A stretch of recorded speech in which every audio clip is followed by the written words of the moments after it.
اسلام کی ابتدا جب ہوئی انتہائی کمزوری کی حالات تھے، تعداد کے اعتبار سے بھی، وسائل کے اعتبار سے۔ اگرچہ اولین مسلمان جو اسلام لانے والے، ان میں سے بعض نبی اکرم صلی اللہ علیہ وسلم کے صحاب ایسے بھی تھے کہ جو اپنے کاروباری لحاظ سے، مالی قوت کے اعتبار سے بہت مضبوط تھے، تاجر تھے۔ سید عثمان بن عفان، سیدنا ابو بکر الصدیق، عبد الرحمن بن عوف رضی اللہ تعالی عنہ، یہ لوگ ہیں کہ جو بڑے مضبوط تھے، بہت بڑے بڑے رئیس، مکہ کے تاجر، لیکن یہ حکمت اور مصلحت کی دعوت تھی جو آپ علیہ السلام نے انتہائی ابتدائی زمانے میں اس کو جاری رکھا، اور اس کے علاوہ نبی اکرم صلی اللہ علیہ وسلم نے اس دعوت کے لوگوں کو پہنچانے کے اس عمل میں جس استقامت، جس صبر و ثبات، جس تحمل کا مظاہرہ کیا، وہ آج ہمارے لیے نمونہ ہے، آئیڈیل ہے۔ عمار بن یاسر رضی اللہ تعالی عنہ نوجوان صحابی ہیں، ان کے باپ سیدنا یاسر اور ان کی ساری فیملی، سارا خاندان مکے کے چوکوں کے اندر کھڑے کر کے ان کو پیٹا جا رہا تھا، اور نبی اکرم صلی اللہ علیہ وسلم تشریف لائے، پاس سے گزرے، آپ فرماتے ہیں اصبروا آل یاسر فإن موعدکم الجنہ، دین کی خاطر مار کھانے والے اے آل یاسر، اس بات کے اوپر صبر کریے گا، اس تکلیف کی جو اللہ نے آپ کے لیے نتیجہ اور انعام رکھا ہے، فإن موعدکم الجنہ، اللہ نے تم سے جنت کا وعدہ کر لیا۔ یہ انتہائی ابتدائی حالات تھے مکہ مکرمہ میں آپ کی دعوت کے۔ سیدنا بلال رضی اللہ تعالیٰ عنہ کے پاؤں میں رسیوں کو ڈال کر ان کو مکہ کی گلیوں میں گھسیٹا جا رہا تھا۔ اسی طرح نبی اکرم صلی اللہ علیہ وسلم کی صحابیہ سیدہ سمیہ رضی اللہ تعالیٰ عنہ خواتین میں سے اسلام کی ابتدائی جو شہداء ہیں اسلام کے، ان میں خواتین میں سے جان کا نذرانہ پیش کرنے والی یہ وہ خاتون ہیں، نبی اکرم صلی اللہ علیہ وسلم کی وہ صحابیاں ہیں کہ جنہوں نے آج تک ہم تک یہ دین جو پہنچا ہے، یہ ان شہداء کے خون کی برکت سے، ان شہداء کی قربانیوں کے نتیجے میں، اور نبی اکرم صلی اللہ علیہ وسلم کی انتھک اور مسلسل جدوجہد کا نتیجہ ہے کہ آج ہم مسلمان ہیں، آج ہم اس وقت میں ہم مل بیٹھ کے آسانی کے ساتھ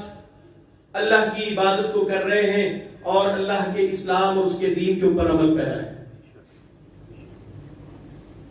ان کے بدن کو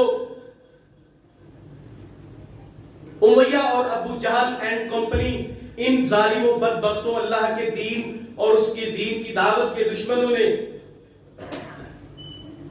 ان کے بدن کو دو گھٹوں کے ساتھ باندھ کر ایک کو ایک سمت، دوسرے کو دوسری سمت چلا کے جسم کو دو لخت کر دیا، دو ٹکڑے کر دیا۔ یہ وہ ابتدائی حالت ہے نبی اکرم صلی اللہ علیہ وسلم کے دین کی، جہاں سے ہدایت کے چراغ، ہدایت کی روشنی اور یہ دین کی ضیاء جہاں سے پھوٹ رہی تھی، یہ وہ مکہ معظمہ جو ظلمت کا اور ان لوگوں کے ظلم، ان کے ستم کا وہ گھر بنا ہوا تھا، لیکن اللہ تبارک و تعالی نے نبی اکرم صلی اللہ تعالی علیہ وسلم کو اسی صبر و ثبات کے ساتھ اس دعوت کو جاری رکھے رہنے کا حکم دیا۔ آپ علیہ السلام مکہ مکرمہ میں اسی اسٹریٹجی کے ساتھ، اسی حکمت عملی کے ساتھ، ان کی باتوں کو برداشت کر کے نبی اکرم صلی اللہ علیہ وسلم بیت اللہ الحرام میں اللہ کی عبادت کے لیے آئے ہیں۔ قریش میں سے شریر ترین لوگ جو ہیں وہ جمع ہیں اور فیصلہ کیا کہ فلانے محلے کے اندر جو ہے ایک اونٹ کو ذبح کیا گیا ہے، اس کی اوجڑی، اس کی گندگی ابھی وہاں پہ باقی پڑی ہے۔ ان میں سے ایک شخص اٹھا، اس شریر نے وہ اوجڑی اونٹ کی اٹھا کے نبی اکرم صلی اللہ علیہ وسلم سجدے کی حالت میں ہیں، آپ علیہ السلام کے بدن کمر کے اوپر لا کر رکھا۔ لیکن دین کی دعوت متسلسل نہیں ہوئی۔ قربانیوں کا ایک وقت ہوتا ہے، آزمائشوں کا ایک وقت ہوتا ہے، اس وقت کے گزر جانے کے بعد اللہ تبارک و تعالی پھر آسانیوں کے دروازوں کو کھول دیتا ہے۔ نبی اکرم صلی اللہ علیہ وسلم کے دین اور آپ کے دین کی اس دعوت سے مشکل کا یہ وقت ٹلا، اللہ نے ہجرت کا حکم دیا۔ کچھ صحابہ حبشہ کی طرف، پہلی ہجرت 13 اور 16 افراد ایک مرتبہ، اور پھر دوسری ہجرت، پھر بڑی ہجرت کا حکم آنے کے ساتھ نبی اکرم صلی اللہ علیہ وسلم مدینہ منورہ کی طرف پہنچے۔ مدینہ منورہ جہاں کے ابتدائی 6 ماہ کی مختصر مدت میں آپ علیہ السلام نے انٹرنل جو معاملات تھے ان کی اصلاح کو کیا، مسجد نبوی کی تعمیر، مجلس شورا، صحابہ کرام کی مجلس مشاورت، ان کا قیام، اور صحابہ کرام رضوان اللہ تعالی علیہم اجمعین کے ساتھ مل کر اندر کے جو معاملات تھے ان کی اصلاح اور ان کی مضبوطی، یہ تمام تر وہ معاملات تھے کہ جن کو نبی اکرم صلی اللہ علیہ وسلم نے انتہائی ابتدائی وقت میں مدینہ منورہ میں پہنچ کر ان کی اصلاح کر کے یہاں پہ اسلامی ریاست کی داغ بیل ڈالی، اسلامی ریاست کی ابتدا کی۔ اس مدینہ منورہ سے پھر نبی اکرم صلی اللہ علیہ وسلم فرماتے ہیں امرت بقریۃ یقال لہ یثرب وہی المدینہ، میں ایک بستی کی طرف ہجرت کا حکم دیا گیا جس کو یثرب کہا جاتا تھا۔ بیماریوں، پریشانیوں، وباؤں کا گڑھ تھا وہ مدینہ۔ جب نبی اکرم صلی اللہ علیہ وسلم اس مدینہ میں آئے، اللہ نے اس مدینے کو رحمتوں کی فضاؤں کا شہر بنا۔ یہ وہ شہر مدینہ ہے جہاں پہ 2 ہجری کے اندر رمضان المبارک کا مہینہ اور عین آج کا دن 17 رمضان المبارک کا، کہ جب اس دین کی دعوت کو اب اللہ نے غالب کرنے کا فیصلہ کیا ہے۔ هو الذی ارسل رسولہ بالہدی ودین الحق لیظہرہ علی الدین کلہ ولو کرہ المشرکون، میرے مالک کا یہ فیصلہ ہے کہ اس نے اللہ کے اس دین کو غالب رکھنا ہے، پیغمبر صلی اللہ علیہ وسلم کے دین کے اس چراغ کو اس نے روشن رکھنا ہے۔ کوئی کافر، کوئی مشرک، اللہ کا باغی اور دشمن اس کو پسند کرے نہ کرے، اس نے اس کی دین کی دعوت کو، اس دین کے چراغ کو بہرحال روشن کر کے رکھنا ہے۔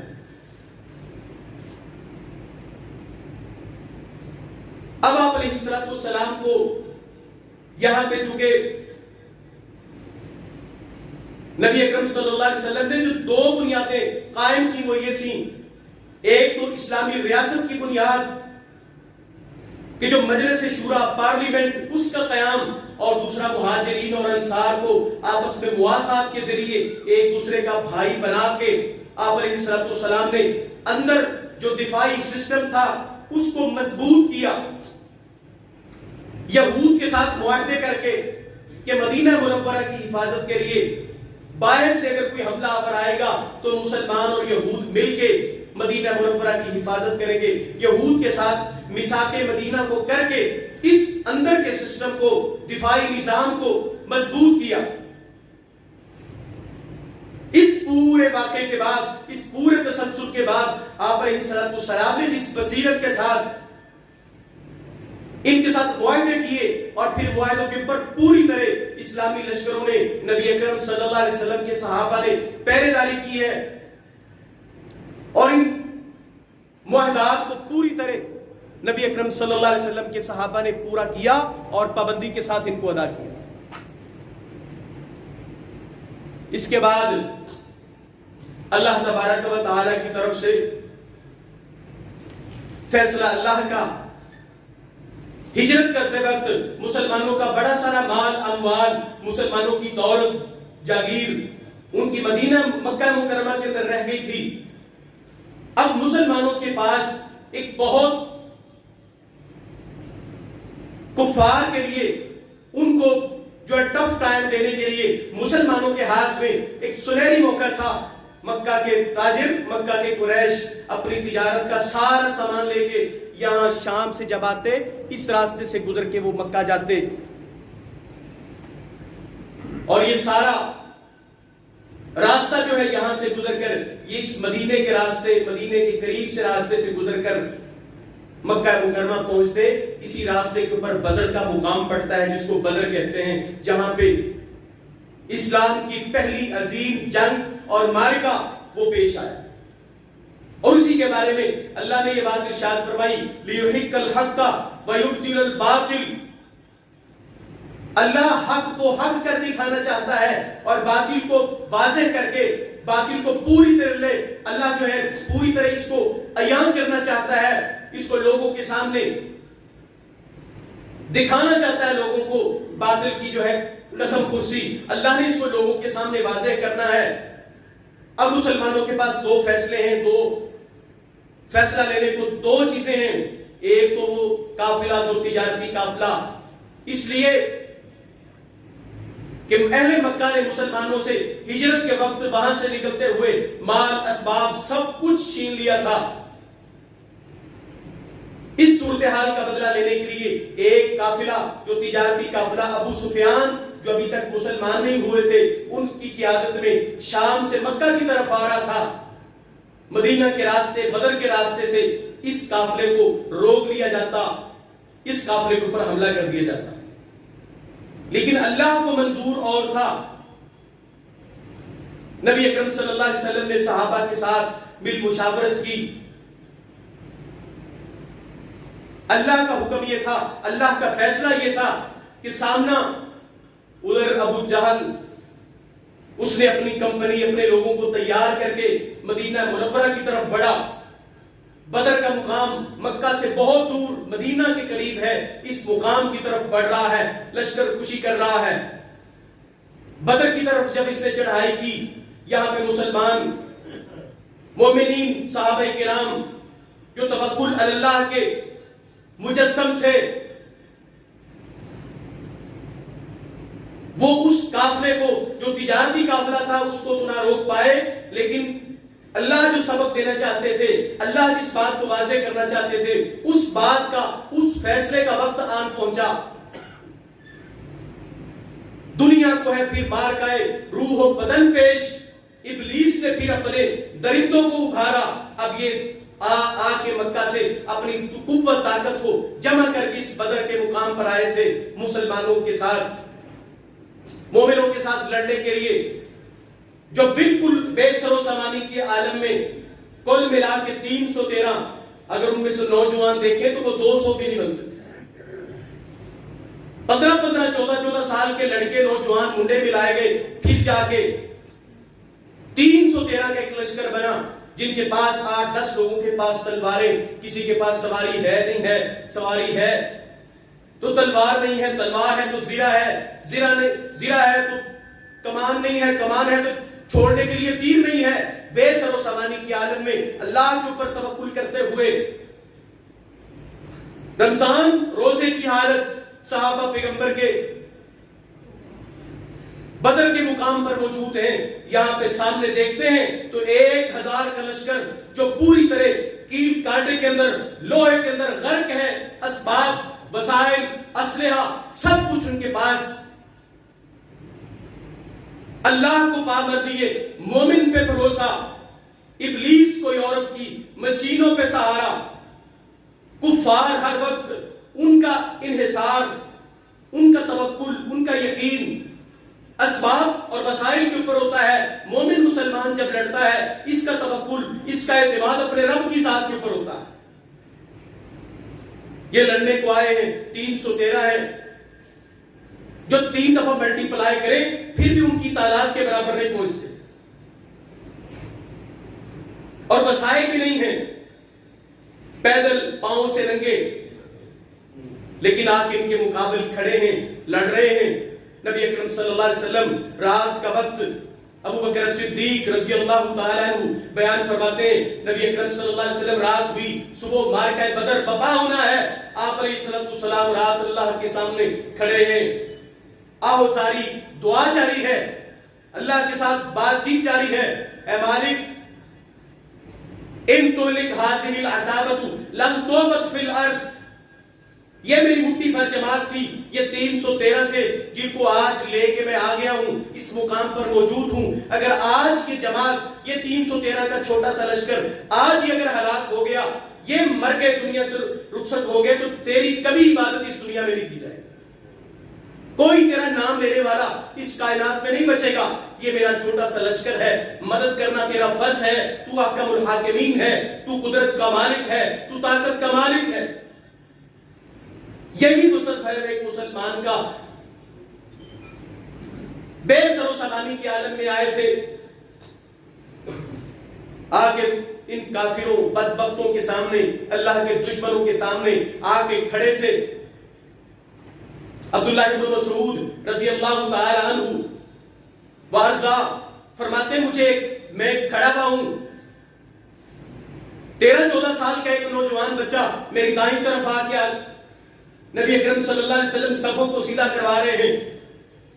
میدان جنگ سجنے جا رہا ہے، اللہ کے دشمنوں کا اور اللہ کے دین کے داعیوں کا اور اس دین کے محافظین کی جنگ ہونے جا رہی ہے۔ عبداللہ ابن مسعود کہتے ہیں کہ چھوٹا سا نوجوان نوخیز لڑکا بچہ مجھ سے آ کے پوچھتا، چچا جان مجھے یہ بتائیے ابو جہل کہاں ہے؟ سنا ہے وہ ہمارے پیغمبر محمد صلی اللہ علیہ وسلم کو گالیاں دیتا ہے، مجھے بتائیے تو صحیح ابو جہل کہاں ہے؟ ابھی میں اس کو بتا نہیں پایا، میری بائیں طرف سے میرے بائیں بازو کو پکڑا، یہ جو میرے دائیں بائیں ہیں 14-15 سال کے نوجوان لڑکے ہیں، میں نے یوں اشارہ کیا، وہ جو سامنے کفار کی صفوں کو سیدھا کروا رہا ہے وہ ابو جہل ہے۔ ابھی میں اشارہ کیا، میں نے چند لمحے دیکھا، چند لمحوں کے بعد دیکھتا ہوں ابو جہل کو ان لوگوں نے یوں چپٹ کے حملہ کیا اور گرا کے اپنے قدموں میں اس کو گرا کے بیٹھے ہوئے تھے۔ ایمان اور کفر کے معرکوں میں اسباب نہیں لڑتے، وسائل نہیں لڑتے۔ ہمارے ان خطوں کے اندر بڑی بڑی دنیا کی سلطنتیں، مملکتیں اور بڑے بڑے 50 ملکوں کا اتحاد لے کے آنے والے بکھرے، ہمارے پاس کیا ہے؟ پتھر ہیں، پہاڑ ہیں، کچھ نہیں ہے مسلمانوں کے پاس۔ تب بھی یہی کچھ تھا، آج بھی یہی کچھ ہے۔ مسلمان مومن کے اندر آج بھی اگر بدر والا، ان صحابہ والا ایمان اگر پیدا ہو،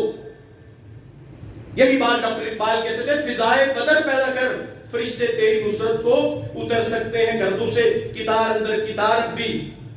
آج بھی 313 کی مدد کو 1000 فرشتہ اتر کے مدد کر سکتا ہے۔ 313 کو غالب کر کے 1000 کے لشکر کو شکست ہو سکتی ہے۔ ایمان ان صحابہ جیسا ہونا چاہیے۔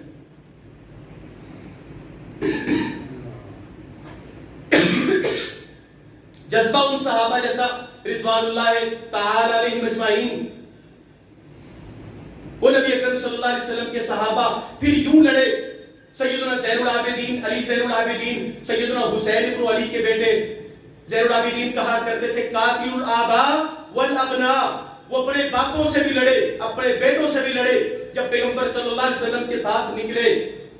تو پھر نہیں دیکھا دن ہے کہ رات، نہیں دیکھا شام ہے کہ سحر، مشکل ہے کہ آسانی، گھر کوئی پیچھے بچے گا کہ نہیں بچے گا، سب کچھ لٹا کے پیغمبر صلی اللہ علیہ وسلم کے ساتھ وہ آپ کی صف میں توکل کرتے ہوئے، یقین کرتے ہوئے، پیغمبر کی محبت میں، اللہ کے دین کی اقامت کے لیے، سربلندی کے لیے لڑتے رہے۔ نکلے ہیں میدان میں، عبد الرحمن بن ابی بکر کہتے ہیں رضی اللہ تعالیٰ عنہ، جنگ ختم ہوئی، گھر کو واپسی ہوئی، کہتے ہیں ابا جان، سیدنا ابو بکر صدیق کو کہتے ہیں عبد الرحمن ابھی اسلام نہیں لائے تھے، کہتے ہیں ابا جان آپ 3 دفعہ میری تلوار کے نیچے آئے، لیکن شفقت پدری اور اپنے باپ اور اپنا باپ سمجھ کے، باپ کا ٹھنڈا سایہ سمجھ کے میں نے آپ کو 3 دفعہ معاف کیا، آپ میری تلوار سے 3 دفعہ بچے۔ سیدنا ابو بکر صدیق فرماتے رضی اللہ تعالیٰ عنہ، میں اللہ کی قسم اٹھا کے کہتا ہوں تو 1 دفعہ میری تلوار کے نیچے آ جاتا، میں 1 دفعہ بھی محمد کا دشمن سمجھ کے تجھے معاف نہ کرتا۔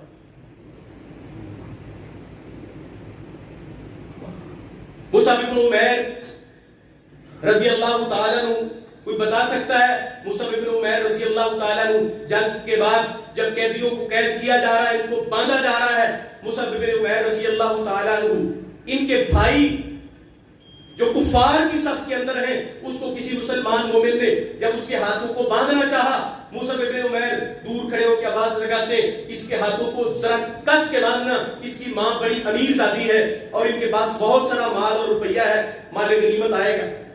اور یہ کہتا مصعب بن عمیر تو میرا بھائی ہے. کہتا تو میرا بھائی نہیں، بھائی میرا وہ ہے جو تیرے ہاتھوں کو باندھ رہا ہے.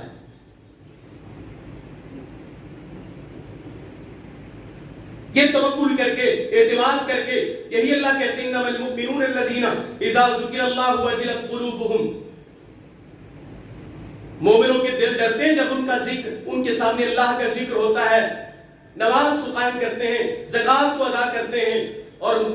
وقت ہو ضرورت پڑتی ہے مومن مسلمان مدد کو پکارتے ہیں. محال اسباب کو، مفتیان کے فتووں کو نہیں دیکھتے، پھر وہ سب کچھ جو کچھ جمع ہوتا ہے اس کو لے کے اپنی بچی کچی قوت کو جو موجود ہوتی ہے اس کو لے کے اللہ کی مدد کرتے ہیں، اللہ کے دین کی تائید اور نصرت کے لیے لڑتے ہیں. یہی مومنوں کا وصف ہے. آج کے دن کا یہی پیغام ہے. 17 رمضان مبارک نبی اکرم صلی اللہ علیہ وسلم 313 کو لے کے میدان میں یہی درس دے رہے تھے، یہی سبق دے رہے تھے. اللہ کے نام پہ مرنا،